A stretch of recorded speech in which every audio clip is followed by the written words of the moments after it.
आज से लगभग 500 वर्ष पूर्व भी भारत में चाउमीन जैसे नूडल्स बनाए जाते थे, वह भी बिना किसी रासायनिक मैदा के, पूर्णतः प्राकृतिक और स्वास्थ्यवर्धक।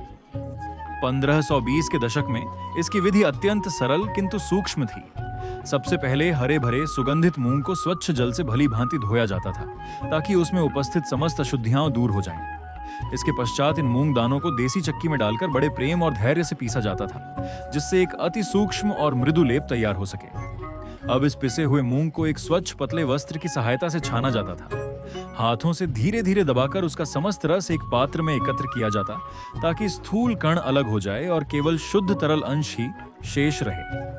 इसके बाद इस छने हुए मूंग के रस के ऊपर उपस्थित श्वेत फेन को सावधानी पूर्वक निकाल दिया जाता और इस सुगंधित द्रव को भली भांति ढककर संपूर्ण रात्रि के लिए स्थिर छोड़ दिया जाता था।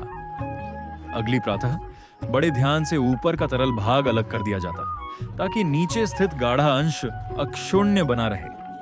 नीचे जमी हुई यह श्वेत मलाई सदृश परत ही इस प्रक्रिया का मुख्य तत्व होती थी, जिसे अत्यंत सावधानी पूर्वक खुरचकर एक अन्य पात्र में सुरक्षित रखा जाता था।